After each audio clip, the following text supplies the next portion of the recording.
The Outsider by H.P. Lovecraft. Unhappy is he to whom the memories of childhood bring only fear and sadness.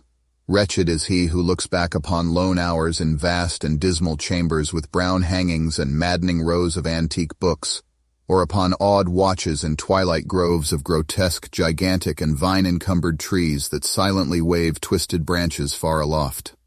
Such a lot the gods gave to me, the dazed, the disappointed, the barren, the broken. And yet I am strangely content, and cling desperately to those sere memories when my mind momentarily threatens to reach beyond to the other. I know not where I was born, save that the castle was infinitely old and infinitely horrible, full of dark passages and having high ceilings where the eye could find only cobwebs and shadows. The stones in the crumbling corridors seemed always hideously damp, and there was an accursed smell everywhere, as of the piled-up corpses of dead generations. It was never light, so that I used sometimes to light candles and gaze steadily at them for relief. Nor was there any sun outdoors, since the terrible trees grew high above the topmost accessible tower. There was one black tower which reached above the trees into the unknown outer sky, but that was partly ruined and could not be ascended save by a well-nigh impossible climb up the sheer wall, stone by stone.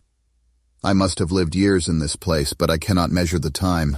Beings must have cared for my needs, yet I cannot recall any person except myself, or anything alive but the noiseless rats and bats and spiders. I think that whoever nursed me must have been shockingly aged, since my first conception of a living person was that of something mockingly like myself, yet distorted, shriveled, and decaying like the castle. To me there was nothing grotesque in the bones and skeletons that strode some of the stone crypts deep down among the foundations. I fantastically associated these things with everyday events, and thought them more natural than the colored pictures of living beings which I found in many of the moldy books. From such books I learned all that I know. No teacher urged or guided me, and I do not recall hearing any human voice in all those years, not even my own. For although I had read of speech, I had never thought to try to speak aloud. My aspect was a matter equally unthought of, for there were no mirrors in the castle, and I merely regarded myself by instinct as akin to the youthful figures I saw drawn and painted in the books. I felt conscious of youth because I remembered so little. Outside, across the putrid moat and under the dark mute trees, I would often lie and dream for hours about what I read in the books, and would longingly picture myself amidst gay crowds in the sunny world beyond the endless forest. Once I tried to escape from the forest, but as I went farther from the castle the shade grew denser, and the air more filled with brooding fear, so that I ran frantically back lest I lose my way in a labyrinth of nighted silence. So through endless twilights I dreamed and waited, though I knew not what I waited for. Then in the shadowy solitude my longing for light grew so frantic that I could rest no more, and I lifted entreating hands to the single black ruined tower that reached above the forest into the unknown outer sky. And at last I resolved to scale that tower, fall though I might, since it were better to glimpse the sky and perish than to live without ever beholding day. In the dank twilight I climbed the worn and aged stone stairs till I reached the level where they ceased, and thereafter clung perilously to small footholds leading upward. Ghastly and terrible was that dead, stairless cylinder of rock, black, ruined and deserted, and sinister with startled bats whose wings made no noise. But more ghastly and terrible still was the slowness of my progress, for climb as I might, the darkness overhead grew no thinner, and a new chill as of haunted and venerable mold assailed me.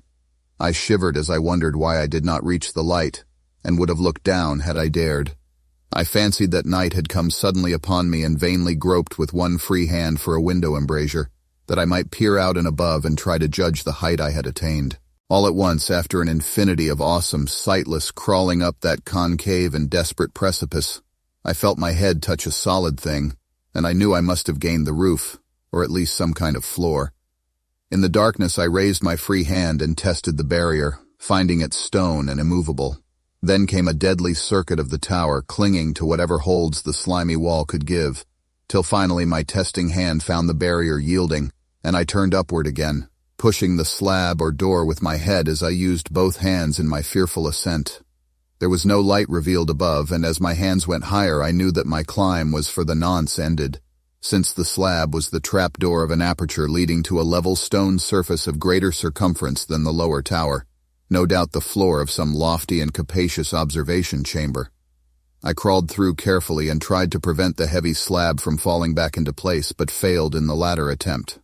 As I lay exhausted on the stone floor, I heard the eerie echoes of its fall, but hoped when necessary to pry it open again.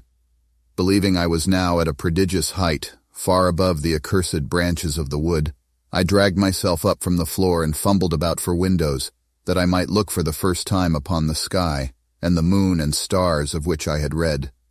But on every hand I was disappointed, since all that I found were vast shelves of marble, bearing odious oblong boxes of disturbing size.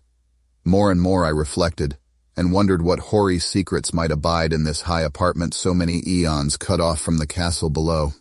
Then, unexpectedly, my hands came upon a doorway where hung a portal of stone, rough with strange chiseling.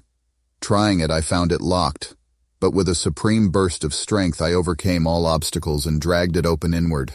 As I did so, there came to me the purest ecstasy I have ever known, for shining tranquilly through an ornate grating of iron, and down a short stone passageway of steps that ascended from the newly found doorway was the radiant full moon, which I had never before seen save in dreams and in vague visions I dared not call memories. Fancying now that I had attained the very pinnacle of the castle, I commenced to rush up the few steps beyond the door, but the sudden veiling of the moon by a cloud caused me to stumble, and I felt my way more slowly in the dark. It was still very dark when I reached the grating, which I tried carefully and found unlocked, but which I did not open for fear of falling from the amazing height to which I had climbed. Then the moon came out. Most demoniacal of all shocks is that of the abysmally unexpected and grotesquely unbelievable. Nothing I had before undergone could compare in terror with what I now saw, with the bizarre marvels that sight implied. The sight itself was as simple as it was stupefying, for it was merely this: instead of a dizzying prospect of treetops seen from a lofty eminence, there stretched around me on a level through the grating nothing less than the solid ground, decked and diversified by marble slabs and columns, and overshadowed by an ancient stone church, whose ruined spire gleamed spectrally in the moonlight.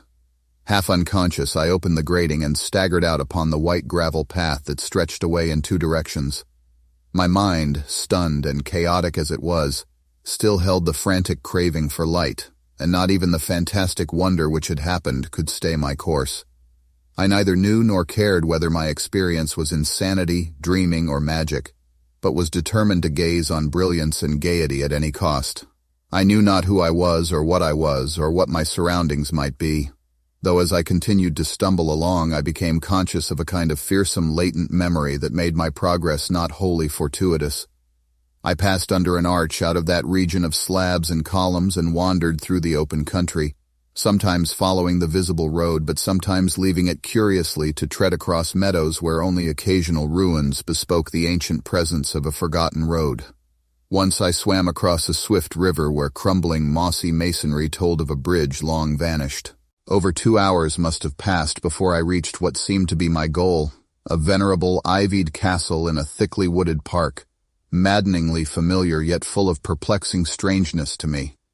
I saw that the moat was filled in, and that some of the well-known towers were demolished, whilst new wings existed to confuse the beholder. But what I observed with chief interest and delight were the open windows, gorgeously ablaze with light, and sending forth sound of the gayest revelry. Advancing to one of these, I looked in and saw an oddly dressed company indeed, making merry and speaking brightly to one another. I had never seemingly heard human speech before, and could guess only vaguely what was said. Some of the faces seemed to hold expressions that brought up incredibly remote recollections. Others were utterly alien. I now stepped through the low window into the brilliantly lighted room, stepping as I did so from my single bright moment of hope to my blackest convulsion of despair and realization. The nightmare was quick to come, for as I entered there occurred immediately one of the most terrifying demonstrations I had ever conceived. Scarcely had I crossed the sill when there descended upon the whole company a sudden and unheralded fear of hideous intensity, distorting every face and evoking the most horrible screams from nearly every throat. Flight was universal, and in the clamor and panic several fell in a swoon and were dragged away by their madly fleeing companions. Many covered their eyes with their hands and plunged blindly and awkwardly in their race to escape, overturning furniture and stumbling against the walls before they managed to reach one of the many doors. The cries were shocking, and as I stood in the brilliant apartment alone and dazed, listening to their vanishing echoes, I trembled at the thought of what might be lurking near me unseen. At a casual inspection, the room seemed deserted, but when I moved toward one of the alcoves, I thought I detected a presence there, a hint of motion beyond the golden-arched doorway leading to another and somewhat similar room. As I approached the arch, I began to perceive the presence more clearly, and then, with the first and last sound I ever uttered, a ghastly ululation that revolted me almost as poignantly as its noxious cause, I beheld in full, frightful vividness the inconceivable, indescribable, and unmentionable monstrosity which had by its simple appearance changed a merry company to a herd of delirious fugitives. I cannot even hint what it was like, for it was a compound of all that is unclean, uncanny, unwelcome, abnormal, and detestable. It was the ghoulish shade of decay, antiquity, and desolation, the putrid dripping eidolon of unwholesome revelation, the awful bearing of that which the merciful earth should always hide. God knows it was not of this world, or no longer of this world. Yet to my horror I saw in its eaten-away and bone-revealing outlines a leering, abhorrent travesty on the human shape, and in its moldy, disintegrating apparel an unspeakable quality that chilled me even more. I was almost paralyzed, but not too much so to make a feeble effort toward flight, a backward stumble which failed to break the spell in which the nameless, voiceless monster held me. My eyes, bewitched by the glassy orbs which stared loathsomely into them, refused to close, though they were mercifully blurred, and showed the terrible object but indistinctly after the first shock. I tried to raise my hand to shut out the sight, yet so stunned were my nerves that my arm could not fully obey my will. The attempt, however, was enough to disturb my balance, so that I had to stagger forward several steps to avoid falling. As I did so, I became suddenly and agonizingly aware of the nearness of the carrion thing, whose hideous hollow breathing I half fancied I could hear.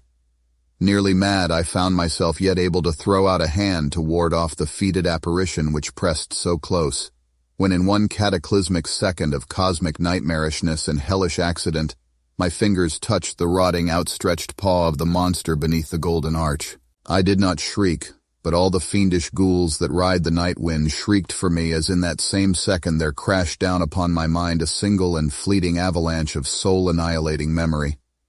I knew in that second all that had been. I remembered beyond the frightful castle and the trees and recognized the altered edifice in which I now stood. I recognized, most terrible of all, the unholy abomination that stood leering before me as I withdrew my sullied fingers from its own.